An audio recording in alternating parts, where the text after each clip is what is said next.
نحمده ونصلي ونسلم على سيدنا ومولانا محمد رسوله الكريم أشرف الأنبياء والمرسلين وعلى آله وأصحابه وأولاده وأهل بيته وأزواجه أجمعين. أما بعد فأعوذ بالله من الشيطان الرجيم. بسم الله الرحمن الرحيم. قال الله تبارك وتعالى في القرآن المجيد والفرقان الحميد: إنما يريد الله ليذهب عنكم الرجس أهل البيت ويطهركم تطهيرا. صدق الله مولانا العظيم. محترم مکرم علماء کرام اور آج کے اس مقدس دن میں ذکر حسین کی اس مبارک محفل میں شرکت فرمانے والے جملہ عاشقان مصطفیٰ، محبان آل رسول، خادمان اہل بیت رسول، سب سے پہلے اللہ تعالیٰ کا شکر ہے کہ جس کی توفیق سے آج ہم ذکر حسین کی اس محفل پاک میں موجود ہیں۔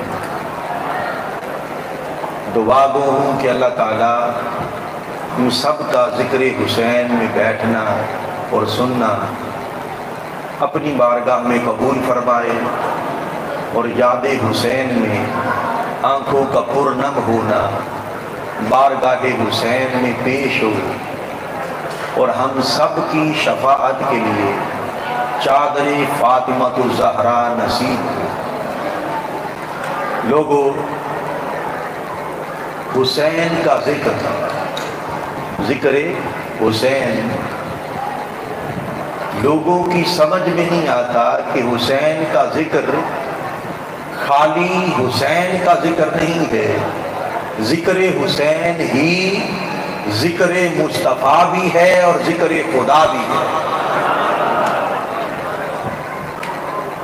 جس طرح آقا علیہ السلام کا ذکر اللہ کا ذکر ہے، آقا علیہ السلام کی اطاعت اللہ کی اطاعت ہے، آقا علیہ السلام کی محبت اللہ کی محبت ہے، آقا علیہ السلام کے ہاتھ پر بیعت اللہ کے ہاتھ پر بیعت ہے، آقا علیہ السلام کی نافرمانی اللہ کی نافرمانی ہے، آقا علیہ السلام کا ادب اللہ کا ادب ہے۔ کیوں؟ کہ مصطفیٰ خدا کا ہے، مصطفیٰ خدا کا ہے۔ لوگوں، اسی طرح حسین مصطفیٰ کا ہے، حسین مصطفیٰ کا ہے۔ تو حسین کا جب ذکر ہوگا تو بالواسطہ یہی ذکر مصطفیٰ ہے، بالواسطہ یہی ذکر خدا ہے۔ اور خود میرے آقا نے فرمایا: من احب الحسین فقد احبنی، کہ جس نے حسین سے محبت کی اس نے مجھ سے محبت کی۔ ومن احبنی فقد احب اللہ، اور جس نے مجھ سے محبت کی اس نے اللہ سے محبت کی۔ ومن ابغض حسینا، اور جس نے حسین سے بغض رکھا، یعنی حسین کا ذکر سن کے جس کے ماتھے پر بل آ گئے، جس کی روح پر کدورت چھا گئی، جس کا چہرہ مرجھا گیا، جس کے دل میں بغض ہے حسین کا، فرمایا بغض حسین در حقیقت، فرمایا اس نے گویا مجھ سے بغض رکھا، اور جس نے مجھ سے بغض رکھا اس نے اللہ سے بغض رکھا۔ تو گویا محبت حسین محبت خدا بھی ہے، محبت مصطفیٰ بھی ہے، اور بغض حسین بغض مصطفیٰ بھی ہے اور بغض خدا بھی ہے۔ اسی نسبت سے ذکر حسین ذکر مصطفیٰ بھی ہے، ذکر خدا بھی ہے۔ یہ بات آپ نے سمجھ لی۔ آج میں ذکر امام حسین کے لیے میں نے ایک آیہ مبارکہ تلاوت کی ہے اس میں اللہ رب العزت نے اپنے ایک منصوبے کا ذکر فرمایا ہے. کیا ہم بھی جب کوئی ارادہ کرتے ہیں نا دوست احباب کو بتاتے ہیں کہ میرا یہ ارادہ ہے اور میرا یہ منصوبہ ہے، تو اللہ تعالیٰ نے بلا تشبیہ بالمثال اپنے ارادے کا بیان فرمایا. اور کیا فرمایا؟ انما یرید اللہ لیذھب عنکم الرجس اہل البیت. اے میرے نبی کی اہل بیت، میرا ارادہ یہ ہے اور میرا منصوبہ یہ ہے کہ میں ہر قسم کی ناپاکی اور ہر قسم کا رجس اور ہر قسم کا میل کچیل تم سے دور کر دوں. اپنے ارادے کا اظہار فرما دیا، اپنے ارادے کا اظہار فرمایا. اب اللہ کا ارادہ سمجھے کیا ہے اور مولوی کیا کہتا پھرتا ہے. اللہ چاہتا ہے کہ میں ہر قسم کی ناپاکی، ہر قسم کا میل کچیل اے نبی کی اہل بیت تم سے دور کر دینا چاہتا ہوں. اب یہاں پر توجہ کریں، اللہ تعالیٰ نے یہ نہیں فرمایا کہ تم ناپاکی کے قریب نہیں جاؤ گے، یہ نہیں فرمایا. فرمایا ناپاکی کی جرات نہیں تمہارے قریب پھٹک سکے.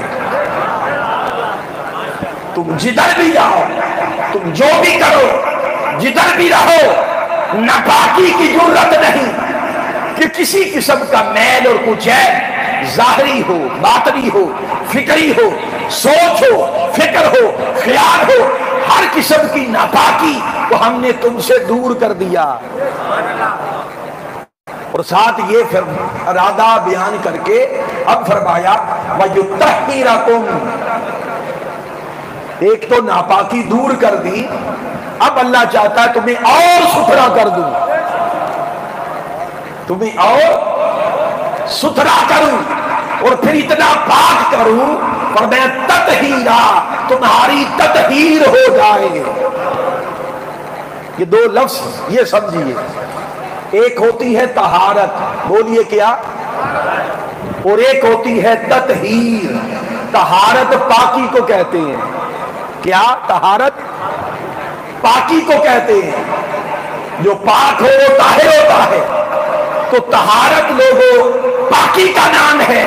تطہیر یہ ہے، ایسی پاکی کو تطہیر کہتے ہیں کہ جو اس سے جڑے وہ بھی پاک ہو جائے. تو اللہ نے فرمایا کہ میں یہ چاہتا ہوں کہ تمہیں ایسا ستھرا کر دوں اور ایسا پاک کر دوں کہ جو تم سے جڑے وہ بھی پاک ہو جائے، وہ بھی پاک ہو جائے، وہ بھی ستھرا ہو جائے. اب یہ آیا کریمہ جب نازل ہوئی، یہ آیا مبارکہ جب نازل ہوئی تو حدیث مبارکہ میں آتا ہے، یہ بخاری میں اور مسلم متفق علیہ حدیث ہے. اسی طرح جامع ترمذی کی حدیث ہے. ام المؤمنین حضرت عائشہ صدیقہ بیان فرماتی ہے، یہ سچے باپ کی سچی بیٹی ہے. یوسف خان صاحب، سچے باپ کی سچی بیٹی وہ بیان کرتی ہے. جب یہ آیا کریمہ نازل ہوئی تو آقا گھر تشریف لائے اور آ کے فرمایا کہ عائشہ وہ جو کجاووں والی سرخ داری دار سیاہ چادر وہ جو ہے وہ مجھے دو. آقا نے وہ چادر لی اور اپنے اوپر اوڑھ کر بیٹھ گئے اور باہر دروازے کی طرف تکنے لگے کہ جیسے کسی کا انتظار کر رہے ہو. اتنے میں میں نے دیکھا، حضرت عائشہ فرماتی ہے کہ ساتھ ہی مولا علی شیر خدا کا گھر تھا. تو مولا حسن کیونکہ بچے تھے تو گرتے سنبھلتے لڑکھڑاتے ہوئے وہ آئے، گلی میں نکلے اور ساتھ ہی نانا جان کے گھر میں آئے. آقا علیہ السلام کی نگاہ پڑی، حدیث کے الفاظ ہیں فجاء الحسن فادخلها. آقا علیہ السلام جیسے اسی کا انتظار کر رہے ہیں، انہیں لیا اور چادر کے اندر چھپا کے اپنے ساتھ جوڑ کے بٹھا لیا. پھر دروازے کی طرف دیکھا. اب دوسرے شہزادے امام حسین جب دیکھا بھائی گھر پہ نہیں ہے تو خیال آیا ادھر ہی گئے ہوں گے. تو وہ بھی چل پڑے، کیونکہ ذرا چھوٹے تھے، ان سے چھوٹے تھے، تو دیواروں کو پکڑ پکڑ کے گرتے سنبھلتے پکڑ پکڑ کے آہستہ آہستہ وہ بھی گئے۔ آقا کی نگاہ پڑی، فجعل حسین فادخلها، امام حسین کو بھی اپنی کمری میں چھپا دیا۔ پھر دروازے کی طرف دیکھنے لگے۔ سیدہ کائنات جب انہوں نے دیکھا، بھئی مسلسل خطابات کر کر کے یہ گلا میرا ڈسٹرب ہے، آپ محسوس کر رہے ہوں گے، لیکن میں کوشش کروں گا کہ بات آپ کی سمجھ میں آئے۔ بات سمجھ آ رہی ہے؟ بولیے۔ مجھے پتا ہے آپ کافی دیر سے بیٹھے ہیں، مجھے شے کا احساس ہے کہ آپ نے اتنی دیر سے عوام کو بٹھایا ہوا ہے۔ میں علامہ صاحب سے بھی کہہ رہا تھا، یار کیا کیا، اتنی دیر سے بٹھا رکھا، گرمی ہے، سخت حبس ہے، اتنی دیر سے بٹھا رکھا، اور اس گرمی میں پھر نیند کے جھونکے بھی ہوتے ہیں۔ آتی ہے کہ نہیں نیند؟ آپ تو جاگ رہے ہیں نا؟ بولیے ذرا ہاتھ کھڑا کر کے بتائیں جو سو رہے ہیں، اندازہ کر لیں۔ تو اس کا کیا مطلب ہوا یوسف خان صاحب کہ جنہوں نے ہاتھ کھڑے کیے ماشاءاللہ، کیا وہ سو رہے تھے؟ وہ لگتا یوں ہے کہ جنہوں نے ہاتھ کھڑے کیے وہ جاگ رہے تھے، اور جو ہاتھ کھڑا نہ کر سکے وہ سو رہے تھے۔ تو اس کا مطلب یہ ہوا کہ آپ جاگ رہے ہیں۔ آپ کا یہ جاگنا، دعا کرتا ہوں کہ آپ کی یہ بیداری عشق و محبت مصطفیٰ کی بیداری سے بدل جائے، آپ کی غفلتیں دور ہو جائیں، دنیا کی غفلتوں سے نکل کر آقا کی محبت میں بیدار ہو جائیں، حضور کے عشق میں بیدار ہو جائیں، اور آقا کی غلامی، نسبت اور تمسک میں بیدار ہو جائیں۔ چنانچہ سنیے، سیدہ کائنات نے جب دیکھا کہ بچے گھر میں نہیں ہیں، کدھر گئے؟ باہر گلی میں نظر کی، نظر نہیں آئے، تو خیال آیا ادھر گئے ہوں گے، چلو ذرا جا کے نظر دیکھ لوں کہ ادھر ہی ہیں۔ جب حضرت سیدہ کائنات تشریف لائیں اور جیسے حضور کی نگاہ پڑی، فرمایا آ جاؤ۔ پہلے حسن و حسین کو چادر میں چھپا دیا، اب اپنی شہزادی کو اسی چادر میں چھپا دیا۔ اب پھر حضور انتظار کر رہے کسی کا۔ اتنے میں مولا علی شیر خدا گھر آئے، دیکھا نہ فاطمہ نہ حسن نہ حسین، کدھر ہے؟ تو خیال آیا ادھر ہی گئے ہوں گے۔ جب ادھر نظر کی، آقا نے فرمایا علی تیرا ہی انتظار تھا، آ جاؤ۔ ان کو بھی چادر میں چھپایا۔ اب چادر لوگوں ایک ہے، چادر ایک ہے، اس چادر کے نیچے تن کتنے ہیں؟ کتنے؟ 5 تن، 4 تو یہ ہو گئے نا، ایک تن مصطفیٰ ہے۔ چادر ایک اور نیچے تن کتنے؟ 5 تن ہیں، 5 تن پاک۔ ان کو کیوں کہا جاتا ہے آج سنیں؟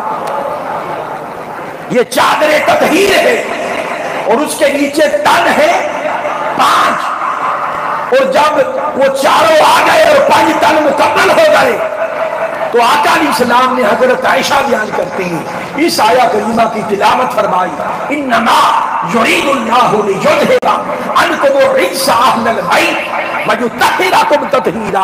اس آیت کی تلاوت فرما کے عرض کیا، مولا تو میری اہل بیت کے بارے میں یہ ارادہ رکھتا ہے کہ انہیں پاک کر دوں، ہر میل کچیل سے پاک کروں، خوب صاف ستھرا کر کے تطہیر دے دوں کہ جو ان سے جڑے وہ بھی پاک ہو جائے۔ عرض کیا اللہم ہؤلاء اہل بیتی، مولا یہ میری اہل بیت ہے۔ نعرہ تکبیر، نعرہ رسالت، نعرہ خلافت، نعرہ حیدری، عظمت اہل بیت، عظمت اہل بیت۔ عرض کیا مولا یہ میری اہل بیت ہے، وہ جو تو ارادہ کر رکھا ہے تو نے، وہ جو تو نے منصوبہ بنایا ہے، مولا یہ میری اہل بیت ہے۔ فاذھب عنہم الرجس، اب ان پر سے ہر رجس، ہر میل کچیل دور کر دے، فطہرہم تطہیرا، اور انہیں خوب ستھرا کر دے اور ان کی تطہیر کر دے، ان کی تطہیر کر دے۔ اب یہاں پر بڑا ایمان فروز ایک نکتہ سمجھیے، وہ یہ کہ یہ جو شان ہے اہل بیت کی، اور اہل بیت میں خاص طور پر علی، فاطمہ اور حسن و حسین کی یہ جو شان ہے، یہی شان ایک طرف ان کو عطا فرمائی، دوسری طرف یہی شان خود قرآن کو عطا فرمائی۔ یہی شان تذکیر کی اور تزکیہ کی قرآن کو عطا فرمائی۔ قرآن کیا ہے؟ وَمَا يُزَكِّيهِمْ وَيُعَلِّمُهُمُ الْكِتَابَ وَالْحِكْمَةَ۔ محبوب آپ اس قرآن کے ذریعے سے لوگوں کو پاک کرتے ہیں۔ تو قرآن ایسا طاہر ہے، قرآن کیا ہے؟ اللہ کا کلام ہے۔ قرآن کیا؟ اللہ کا کلام ہے۔ اور یہ عقیدے کی بات سمجھ لیں، بات سمجھ آ رہی ہے؟ عقیدے کی بات سمجھ لیں، قرآن مخلوق نہیں ہے، قرآن مخلوق نہیں ہے، قرآن اللہ کا کلام ہے۔ اور اللہ کا چونکہ کلام ہے ایسا پاک ہے کہ جو اس سے جڑ جائے وہ بھی پاک ہو جاتا، جو اس سے جڑ جائے وہ بھی پاک ہو جاتا ہے۔ اور اہل بیت کو بھی یہی شان عطا فرمائی کہ جو اس سے جڑ جائے وہ بھی پاک ہو جائے۔ گویا جو شان قرآن کی ہے وہی شان اہل بیت کی ہے، وہی شان اہل بیت کی ہے۔ اور قرآن اور اہل بیت کا مزاج ایسا جڑتا ہے، ایسا جڑتا ہے کہ میرے آقا نے فرمایا القرآن مال بیتی وآل بیتی مال قرآن۔ لوگوں، قرآن میری اہل بیت کے ساتھ پیوست ہے، قرآن میری اہل بیت کے ساتھ پیوست ہے، اور میری اہل بیت قرآن کے ساتھ پیوست ہے، اور ان میں کبھی جدائی نہیں ہوگی۔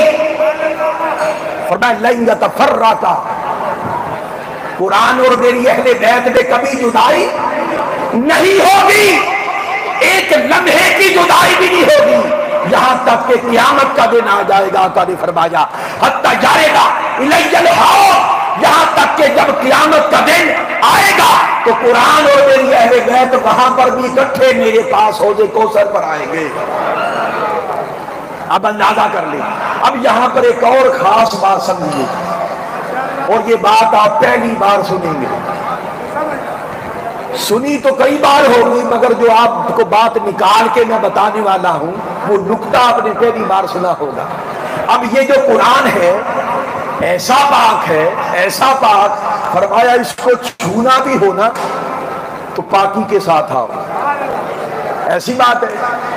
قرآن کو چھونے کے لیے بھی پاک ہونا ضروری ہے، کہ جو بار بار قرآن کو چھوئے گا وہ بار بار پاک ہو کے آئے گا، اور جو قرآن سے جڑ جائے وہ پاک ہو جائے گا۔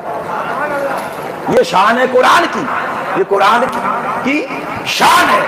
اب میرا سوال یہ ہے کہ لوگوں، جو ایک لمحے کے لیے قرآن کو مس کرنا چاہے، شرط یہ ہے کہ وہ پاک ہو کے آئے تو پھر مس کرے، اور ایک لمحے کے لیے مس کے لیے پاک ہونا شرط ہے۔ اہل بیت تو ہر وقت جڑے ہوئے ہیں، اہل بیت قرآن کے ساتھ ہر لمحہ جڑے ہوئے، ہر گھڑی جڑے ہوئے، سوتے میں بھی جاگتے میں بھی، ہر لمحہ دن ہو یا رات وہ ہر لمحہ جڑے ہوئے۔ فرمایا لن یتفرقا، ان میں کبھی جدائی نہیں ہوگی۔ لوگوں مجھے بتاؤ، اہل بیت ایک لمحے کے لیے بھی قرآن سے جب جدا ہوتے نہیں تو پھر ناپاک کب ہوتے ہوں گے؟ ناپاک کب ہوتے ہوں گے؟ اگر کوئی کہے کہ بھئی اس لمحے وہ ناپاک ہوتے ہیں تو پھر وہ لمحہ قرآن سے جڑے نہیں ہوتے، پھر وہ قرآن سے لمحے جڑے نہیں ہوں گے۔ مگر آقا نے فرمایا، خبر دی لن یتفرقا، یہ ہر لمحہ جڑے ہوئے ہیں، ہر گھڑی جڑے ہوئے ہیں۔ اس سے پتہ یہ چلا کہ علی، فاطمہ، حسن اور حسین ایسے پاک ہیں کہ ہر لمحہ جڑے ہوئے ہیں، اور یہ ہر حال میں پاک رہتے ہیں، ان کو ناپاکی چھوتی نہیں ہے۔ سنیے حدیث مبارکہ، اگر کوئی کہے کہ وہ کیسے، وہ سنیے۔ یہ بخاری میں بھی، صحیح ستہ میں بھی ہے، جامع ترمذی میں بھی ہے۔ زید بن ارقم سے مروی یہ حدیث ہے، برا بن عازب رضی اللہ تعالیٰ عنہ نے بھی اس کو روایت کیا ہے۔ وہ سنیے کہ مسجد نبوی کے اندر جس طرح حضور کا دروازہ کھلتا تھا نا، اسی طرح کئی اور صحابہ کے دروازے بھی مسجد نبوی کے اندر کھلتے تھے۔ یہ حدیث آپ نے سنی ہوگی نا۔ اب آقا علیہ السلام نے حکم دیا کہ خبردار، مسجد نبوی کے اندر کھلنے والے سارے دروازے بند کر دیے جائیں اور صرف علی کا دروازہ کھلا رہے، صرف علی کا دروازہ کھلا رہے۔ اب سوال یہ پیدا ہوتا ہے کہ علی کے گھر میں کون رہتا ہے؟ علی رہتا ہے، حضور کی شہزادی امام حسن و حسین رہتے، وہ دروازہ کیوں کھلا رکھا گیا؟ حکمت اس میں یہ تھی کہ جن صحابہ کے دروازے مسجد نبوی کی طرف کھلتے تھے، جب ان پر غسل حاجت آتا تھا، غسل حاجت یعنی جنابت کی حالت ہوتی، جسم ناپاک ہو جاتا تو مسجد کے اندر سے گزر کر جاتے، کیونکہ گھر میں تو پانی ہوتا نہیں تھا، تو مسجد کے اندر سے گزر کر جاتے غسل کرنے کے لیے، اور یہ مسجد کے تقدس کے خلاف تھا۔ آقا نے فرمایا خبردار، دروازے بند کر دو۔ جب سارے دروازے بند ہو گئے تو علی کا دروازہ کیوں کھلا رکھا؟ علی کا دروازہ کیوں کھلا رکھا؟ اس لیے کھلا رکھا کہ علی، فاطمہ، حسن و حسین یہ ناپاک ہوتے ہی نہیں، اس لیے ان کا دروازہ کھلا رکھا، اس لیے کھلا رکھا۔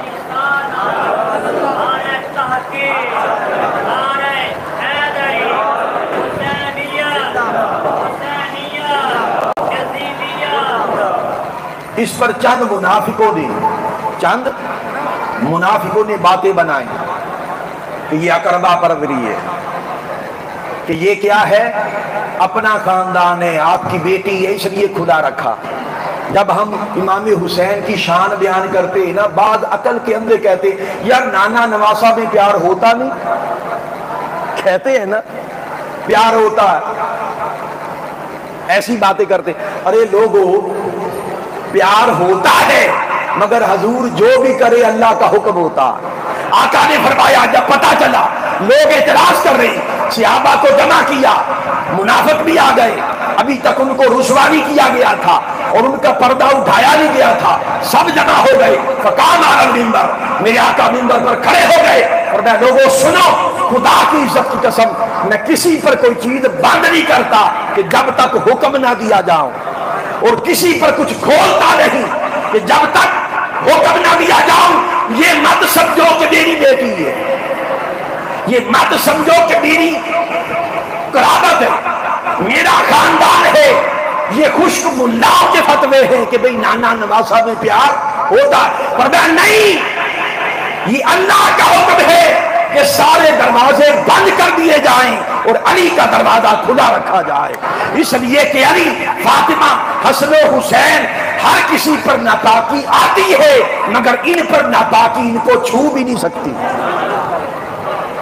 اگر اب بھی کسی کی سمجھ میں یہ بات نہیں آئی اور وضاحت کر دیتا ہوں، جامع ترمذی کی حدیث ہے، میرے آقا نے فرمایا کہ خبردار جب جنابت کی حالت ہو گئی، توجہ کریں، جب جنابت کی حالت ہو تو اس حالت میں، ناپاکی کی حالت میں، خبردار ہماری مسجد کے قریب بھی کوئی نہ آئے، مسجد کے کوئی قریب نہ آئے، فرمایا کسی کو اجازت نہیں سوائے علی کے، فاطمہ کے اور حسن و حسین کے، اس لیے کہ یہ ناپاک ہوتے ہی نہیں، یہ ناپاک ہوتے ہی نہیں، اور یہ ناپاکی ان کو چھوتی نہیں، یہ ہر حال میں پاک ہی پاک رہتے ہیں، پاک رہتے ہیں، اور اتنے پاک ہیں۔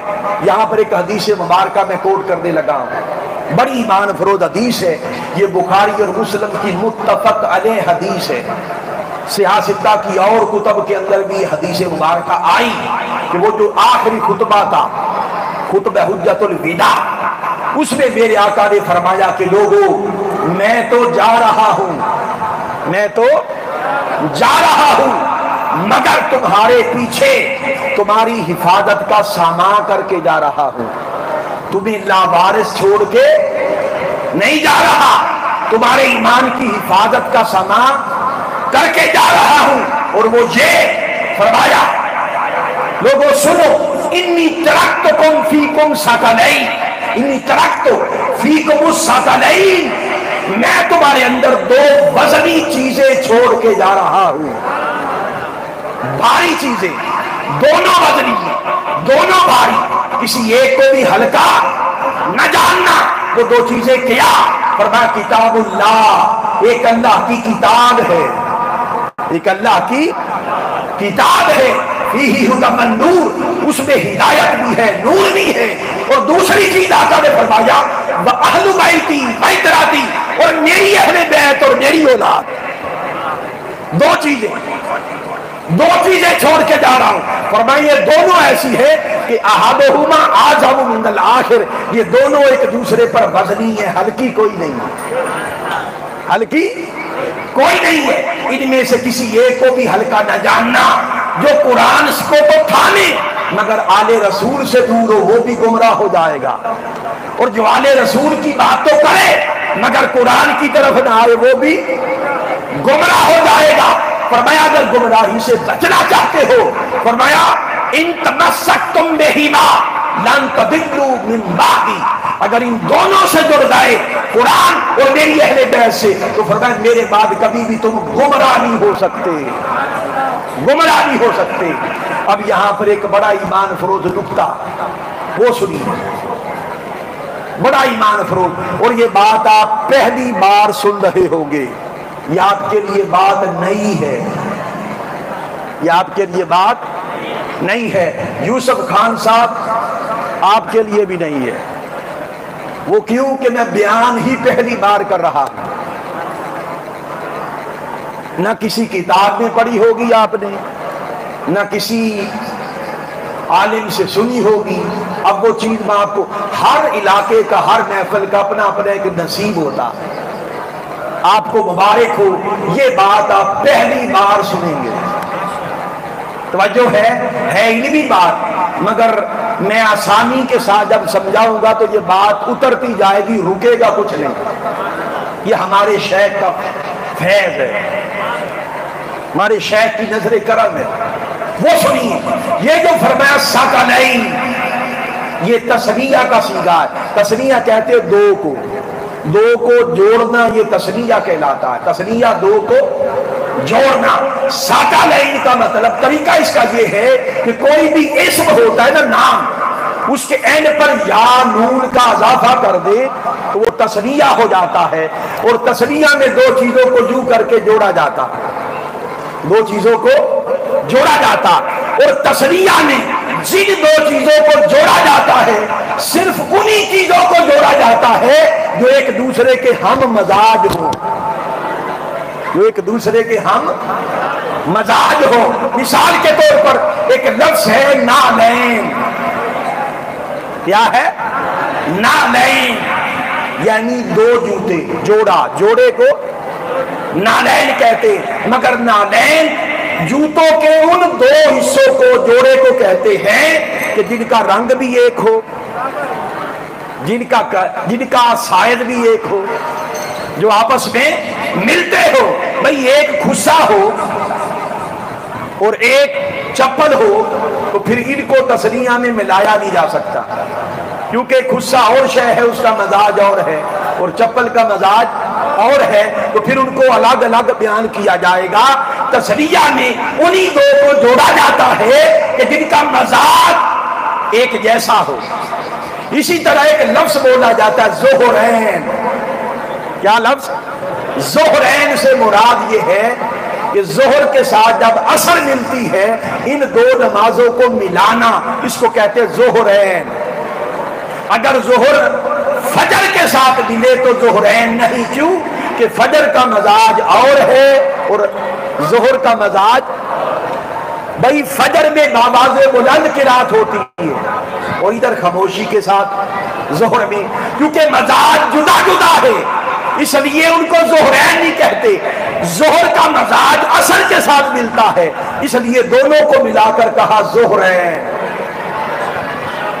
اسی طرح مغرب اور عشاء کو جب ملایا تو کہا مغربین، کیا کہا؟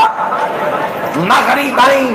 اس کا مطلب ہے کہ مغرب جب عشاء کے ساتھ ملے، کیوں کہ جو مغرب کا مزاج ہے نماز کا بآواز بلند قرات، وہی مزاج عشاء کا ہے، وہی مزاج نماز عشاء کا ہے، اس لیے مغربین کہا۔ اور پھر ایک لفظ آپ استعمال کرتے حسنین، کیا استعمال کرتے؟ حسنین، حسن اور حسین۔ حسنین میں دونوں کو اس لیے جوڑا گیا کہ دونوں حضور کے نواسے، دونوں شبیہ مصطفیٰ، دونوں وارثان و صاحب مصطفیٰ، دونوں حضور کے لخت جگر، دونوں حضور کے حبیب، دونوں حضور کے پیارے، چونکہ مزاج ایک ہے دونوں کا، اس لیے کہا حسنین۔ بات سمجھ گئے؟ اب پلٹ آئے میری بات کی طرف کہ جب ظہر اور عصر ملی تو ظہرین کہا، جب مغرب اور عشاء کا مزاج ملا تو مغربین کہا، جب حسن و حسین کا مزاج ملا تو حسنین کہا، اور قرآن کو اور اہل بیت کو ملا کے ثقلین کہا، ثقلین کہا۔ اس سے پتہ یہ چلا کہ لوگوں جو قرآن کا مزاج ہے وہی اہل بیت کا مزاج ہے۔ قرآن کو ترک کرنا گمراہی، اہل بیت کو چھوڑ دینا گمراہی۔ قرآن کو چھوڑنا، ترک کر دینا، جو قرآن کے حکم کو نہ مانے وہ گمراہ ہو جائے، جو اہل بیت سے دور ہو جائے وہ گمراہ ہو جائے۔ نعرہ تکبیر، نعرہ رسالت، نعرہ خلافت، نعرہ حیدری۔ ماشاءاللہ۔ تو جو قرآن کا مزاج ہے وہی اہل بیت کا مزاج ہے۔ اور بعض نعت کا ایک منقبت پڑھتے ہوتے ہیں نا کہ علی کا قرآن سے مزاج ملتا ہے، علی کا قرآن سے مزاج ملتا ہے، اہل بیت کا مزاج قرآن سے اتنا ملتا ہے، آقا نے فرمایا یہ ہر وقت ملے ہی رہتے ہیں، یہ ہر وقت ملے ہی رہتے ہیں۔ لن یتفرقا، ان میں کبھی جدائی نہیں ہوگی۔ ارے جس میں کبھی جدائی نہیں ہوگی آپس میں مزاج ملتا ہے تو ایکول ہو گئے نا۔ آپ میری بات سمجھے؟ تبھی تو ایکول ہے۔ اب ایک اور یہ جو مزاج ہے نا قرآن کا کہ جو قرآن کو چھوڑ دے وہ گمراہ، اب اہل بیت کی شان الگ سے سنیے۔ اب یہاں پر قرآن کا ذکر نہیں ہے مگر شان وہی بیان کی گئی جو قرآن کی ہے کہ جو قرآن کو چھوڑ دے گمراہ ہو جائے۔ اب فرمایا کہ لوگوں سنو، انما مثل اہل بیتی فیکم کمثل سفینۃ نوح من دخلها نجا ومن تخلف عنها غرق۔ آقا نے فرمایا کہ لوگوں تمہارے جہان میں، جہاں پر تم زندگی گزارتے ہو، تمہاری دنیا میں، تمہارے جہان میں، تم میں میری اہل بیت کی مثال کشتی نوح کی طرح ہے، کشتی نوح کی طرح ہے۔ من داخلہ، کہ جو اس میں داخل ہو گیا وہ بچے گا، جو اس میں داخل ہو گیا نجا، وہ نجات پائے گا۔ ومن تخلف عنہا غرق، اور جو اس میں داخل نہیں ہوگا جو بھی کر لے وہ ڈوب جائے گا، وہ غرق ہو جائے گا۔ اب ذرا تصور کریں کشتی نوح کا کہ کشتی نوح کدھر ہے؟ طوفان میں۔ کشتی نوح کدھر ہے؟ طوفان میں۔ آگے بھی طوفان، دائیں بائیں بھی طوفان، پیچھے بھی طوفان، نیچے بھی طوفان۔ بندہ جائے تو کدھر جائے؟ جو کشتی میں بیٹھ گیا وہ بچ گیا، جو کشتی میں بیٹھ گیا وہ بچ گیا، باقی ہر طرف طوفان۔ تو فرمایا لوگوں تمہارے اس جہاں میں میری اہل بیت کی مثال اس کشتی نوح کی طرح ہے کہ ادھر بیٹھو گے تو بچ جاؤ گے، باقی جدھر جاؤ فتنے ہیں، آگے بھی فتنے، پیچھے بھی فتنے، دائیں بھی فتنے، پیچھے بائیں بھی فتنے، نیچے بھی فتنے، اوپر بھی فتنے، ہر طرف فتنے فتنے، گلی بازار میں فتنے، سوشل میڈیا پہ فتنے، الیکٹرونک میڈیا پہ فتنے، ہر طرف گھر گھر میں فتنے، موبائل کے اندر فتنے، گلی بازار ماحول میں فتنے۔ فرمایا لوگوں یہ جہان فتنوں کا طوفان ہے، فتنوں کے اس طوفان میں اگر اپنے ایمان کو بچانا چاہتے ہو تو میری اہل بیت کی محبت کی کشتی میں سوار ہو جاؤ، اس میں سوار ہو جاؤ۔ جو آل رسول کی محبت کی کشتی میں سوار ہو جائے گا وہ وقت کے فتنوں سے بچ جائے گا اور اپنے ایمان کو بچا سکے گا، ورنہ ان کے بغیر کبھی کسی کا ایمان بچتا نہیں ہے۔ کہتے ہیں نا وہ ایک شعر ہے، اس کا مفہوم کچھ اس طرح ہے کہ علی تمہارا کچھ کچھ ہے، علی تمہارا کچھ کچھ ہے، مگر میرا تو سب کچھ علی ہے، میرا تو سب کچھ علی ہے، اور جس کی اہل بیت سب کچھ ہو انہی کا ایمان بچتا ہے، انہی کا ایمان بچتا ہے۔ اب آگے بڑھتے ہیں، اب آگے چلیں، اب ہم فوکس امام حسین پر کر لیتے ہیں، امام حسین پر۔ اب یہاں پر ایک بات بیان کر کے جس طرف میں آپ کو لے جانا چاہتا ہوں وہ یہ کہ حضور کی اہل بیت کی محبت یہ کیا ہے؟ ایمان۔ اور پھر حضور کی آل میں 4 ہستیاں خاص ہیں، ایک علی، ایک فاطمہ، ایک حسن اور ایک حسین۔ لوگوں، جب علی، فاطمہ، حسن اور حسین کا ذکر ہو، ان کی محبت کی بات ہو، ان کے ذکر کے وقت ان کے مقام کو، ان کی محبت کو دنیا کے پیمانے پر ناپا نہ کرو، کسی قانون پہ ناپا نہ کرو، اس لیے کہ ان کا سارا معاملہ ہی آسمانی معاملہ۔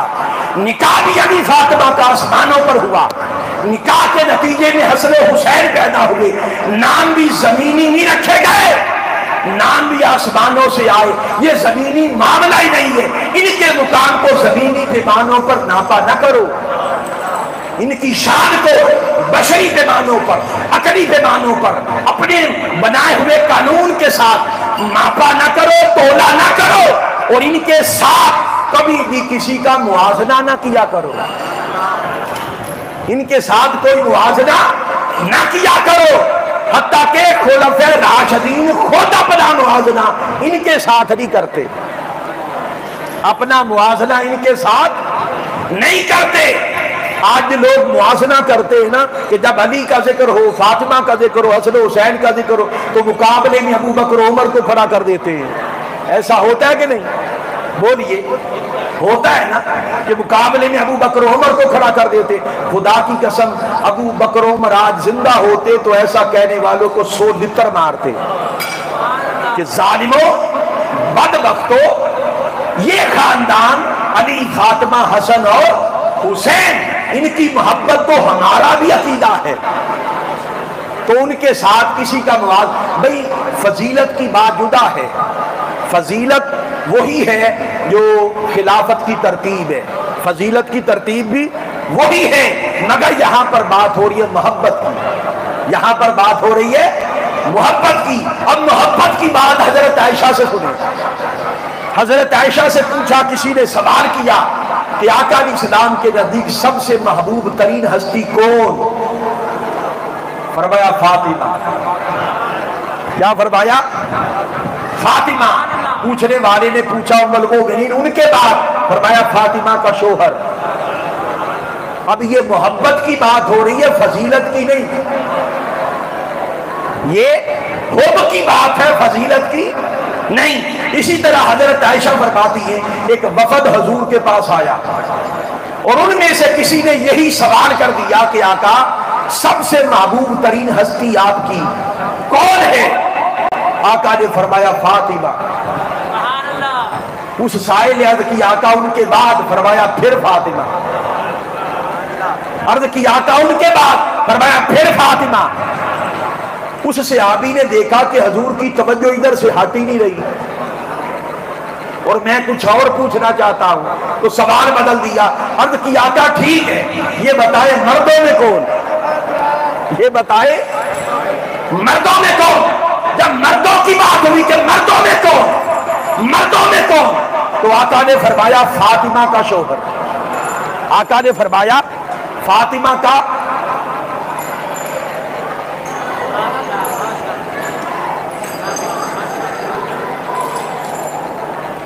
بھئی یہ چٹ آئی ہے،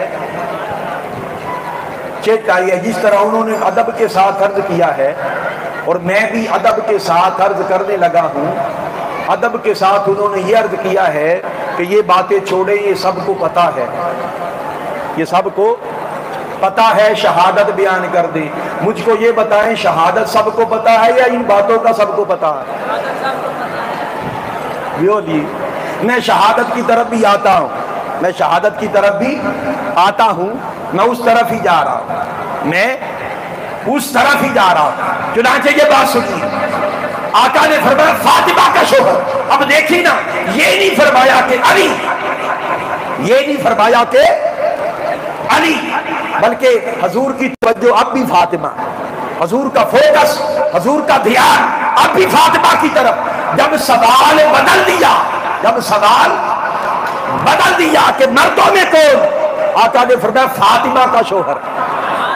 ہائے ہائے، فاطمہ کا شوہر۔ اب یہاں پر ایک اور روایت آپ کو دوں، اور یہ بہت کم بیان کی گئی اور بڑی ایمان افروز ہے، بڑی ایمان افروز ہے۔ اس کے بعد میں شہادت کی طرف پلٹ آؤں گا۔ وہ سنیے کہ ایک بار مولا علی شیر خدا اور سیدہ کائنات میں مقابلہ ہو گیا کہ مقام اور درجہ فضیلت کس کی زیادہ ہے۔ قربان جائے، قربان جائے۔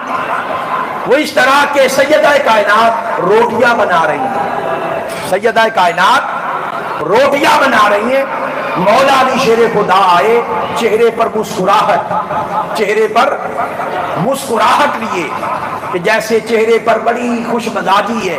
فرمایا فاطمہ روٹیاں بنانا چھوڑو، ادھر میرے پاس آؤ، آج میں تمہیں بتاؤں کہ علی کیا ہے، علی کیا ہے۔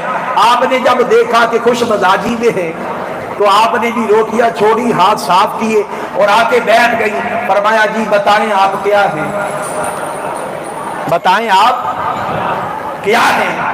تو آپ نے فرمایا میں وہ علی ہوں، انا ابن الصفا ابو طالب، میں عرب کے چنے ہوئے شخص، بڑے شخص ابو طالب کا بیٹا ہوں۔ فرمایا اچھا، اب میں بتاؤں کہ میں کون ہوں، اب میں بتاؤں کہ میں کون ہوں۔ وہ فرمانے لگے کہ ہاں بتا آپ کیا ہے۔ فرمایا سنیں، انا بنت خود بھی سدرۃ المنتہا، سدرۃ المنتہا جس کے جوڑوں کی گرد ہے، میں اس کی بیٹی ہوں، میں اس کی بیٹی ہوں۔ پھر مولا علی شیر خدا نے فرمایا میں دنیا میں بھی اپنے نبی کا لمبردار ہوں اور آخرت میں بھی اپنے نبی کا لمبردار ہوگا۔ فرمایا کہ میں بتاؤں کہ میں کیا ہوں۔ مولا علی نے فرمایا کہ جی بتائیں آپ کون ہیں۔ فرمایا کہ میں وہ ہوں کہ جو زمین سے چلا، عرش پار کر گیا، ملکوت پار کر گیا، لاہوت اور ہاہوت سب عوالم، زمان اور مکان کی حدوں سے باورا لا مکان میں پہنچا اور کعبہ کو زین کی کرسی پر جا کر جو بیٹھا، میں اس کی لگتے جگر ہوں، میں اس کی لگتے جگر ہوں۔ تو فرمایا میں علی ہوں، میں رب علی العظیم کا علی ہوں۔ فرمایا میں رب فاطر السماوات والارض کی فاطمہ ہوں۔ یہ باتیں حضور باہر کھڑے سن رہے ہیں، ادھر سے گزر ہوا، گھر میں آنے لگے، کان لگا کے سنا تو یہ باتیں ہو رہی تھی۔ حضور اندر چلے آئے، علی فاطمہ کھڑے ہو گئے، ادب سے کھڑے ہو گئے۔ فرمایا چپ کیوں ہو گئے، میں سننا چاہتا ہوں کیا پڑھ رہے تھے، کیا بول رہے تھے۔ عرض کی آقا آپ کی موجودگی میں کیا کہنا۔ آقا نے فرمایا علی، فاطمہ کا ہاتھ پکڑا اور فرمایا علی میں تجھے بتاؤں کہ فاطمہ کیا ہے، فاطمہ کیا ہے۔ تو آقا نے فرمایا الفاطمہ کو بدا تو منی، علی سن، فاطمہ میری جان کا حصہ ہے، فاطمہ میری جان کا حصہ ہے۔ جب یہ بات ہو گئی تو سیدہ کائنات نے مولا علی شیر خدا کی طرف دیکھا اور کھنکھاری کے اب بتائیں یہ نہ جانتے ہیں نا کیا بولے ہن داس مولا علی شیر خدا کی یہ حالت جب آقا نے دیکھی، آقا نے مولا علی شیر خدا کو سینے سے لگایا، فرمایا فاطمہ اب میں تمہیں بتاؤں کہ علی کیا ہے، علی کیا ہے، علی کیا ہے۔ آقا نے فرمایا علی کوئی عام شخص نہیں ہے، علی جو منی وانا منہ، علی مجھ سے ہے میں علی سے ہوں، اور انہی کے فرزند ہے حسین۔ میدان کربلا میں پہنچ گئے، پوچھا کہ اس میدان کا کیا نام ہے۔ اب لوگوں اپنی آنکھوں کو پرنم کر دے. حضور کا لخت جگر، حضور کا شہزادہ حسین، جو کبھی حضور کے کندھوں پر چڑھے حالت نماز میں، حضور سجدے میں جائیں کہ گر نہ جائے، اتار کے آستگی سے ساتھ کھڑا کر دے، تشہد میں بیٹھے تو گود پہ بٹھا دے، پھر کھڑے ہو تو پھر اٹھا دے، کبھی چڑھائیں کبھی اتاریں. مجھ کو بتاؤ یہ نماز ہو رہی ہے لوگوں یا حسن و حسین کو بہلایا جا رہا ہے؟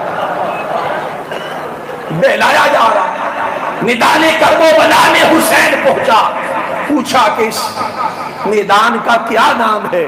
کسی نے بتایا کرب و بلا، اصل نام ہے کرب و بلا، اور شاد لفظ بن گیا کربلا. کرب و بلا یہ نام سنا جب کانوں سے، بچپن کا وہ واقعہ یاد آ گیا جس میں آقا نے فرمایا میرا یہ شہزادہ حسین فرات کے کنارے کرب و بلا میں شہید کر دیا جائے گا. وہ منظر ذہن میں آیا، ارے 56 سال سے حسین مولا کے دیدار کے لیے تڑپ رہا تھا. سیدہ کائنات یاد رکھ لے. اور امام حسین ان کو دو سے بڑی محبت تھی، ایک خدا سے بڑی محبت تھی، ایک مصطفیٰ سے بڑی محبت تھی. خدا سے اتنی محبت تھی کہ جب سیدہ کائنات چھوٹی تھی بچی اور آقا کے ساتھ راز و نیاز کرتی، ایک بار رو پڑی بچپن میں، شہزادی کائنات رو پڑی. آقا نے فرمایا میری جان روتی کیوں ہے؟ چھوٹی بچی ہو کر روتے ہوئے عرض کیا کہ آقا میں رب سے کب ملاقات کروں گی؟ رب سے ملاقات کا وقت کب آئے گا؟ آقا نے فرمایا میری شہزادی غم نہ کر، زیادہ وقت نہیں ہے، زیادہ وقت نہیں ہے. یہی فاطمہ جب سجدے میں جاتی 2 رکعت نفل پڑھتی اور پہلے سجدے میں جاتی، ایک سجدے میں ساری رات بیت جاتی، اور جب فجر کی اذان بلند ہوتی تو روتی، عرض کرتی مولا تیری راتیں کتنی چھوٹی ہے کہ تیری فاطمہ تجھ کو ایک سجدہ بھی ٹھیک سے نہیں کر سکتی. یہی حال مولا حسین کا تھا. ایک محبت مصطفیٰ سے تھی، دوسری محبت خدا سے تھی. جب سنا یہی وہ مقام ہے جہاں پر شہادت لکھ دی گئی، یہ وہ مقام ہے کہ جہاں پر پردہ اٹھے گا، مولا کا دیدار ہوگا، مچل گئے فرمایا کہیں پر خیمے لگا دو، یہ ہماری آخری منزل ہے، ہماری آخری منزل ہے. رک گئے، جانثاروں کو جمع کیا اور انہیں جمع کر کے فرمایا کہ لوگوں سنو، شہادت میرا مقدر ہو چکی ہے، میں شہید ہو جاؤں گا اور یہ صرف مجھے شہید کرنا چاہتے ہیں. تم اپنی جانیں بچا لو، ارد گرد کے قبائل میں پناہ لے لو، یہ صرف میری جان لینا چاہتے، میری شہادت مقدر ہے. یہاں پر پردہ دیدار الہی کا یہ مرتفع ہونے والا ہے، مولا کا دیدار ہونے والا ہے. تم اپنی جانیں بچاؤ. جانثاروں کی دھاڑیں نکل گئی، عرض کرنے لگے امام علی مقام ہم اپنی جانیں آپ کے قدموں پہ نچھاور کر دیں گے، ہم آپ کا ساتھ نہیں چھوڑیں گے. آپ بعد میں شہید ہوں گے، پہلے ہم شہید ہوں گے، ہم شہید ہوں گے.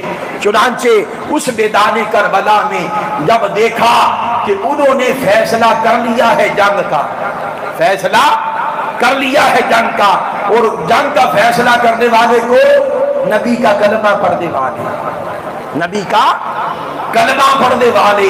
ارے وہ کلمہ کس کام کا تمہیں یہی پتا نہیں؟ حسین ہے کون؟ حسین ہے کون؟ ارے جو حسین کو نہیں جانتا اس کا کلمے سے کیا تعلق؟ حضور کا نواسا، حضور کا لخت جگر، اور جنگ کے لیے تیار ہو گئے. ارے ان کا مقام پوچھنا ہو تو حضرت عمر سے پوچھو. ایک بار لوگوں ذرا وہ منظر ذہن میں لائیں، خطبہ سیدنا عمر فاروق دے رہے ہیں، جمعہ کا خطبہ. مولا حسین بچپن ہے، چھوٹی عمر ہے،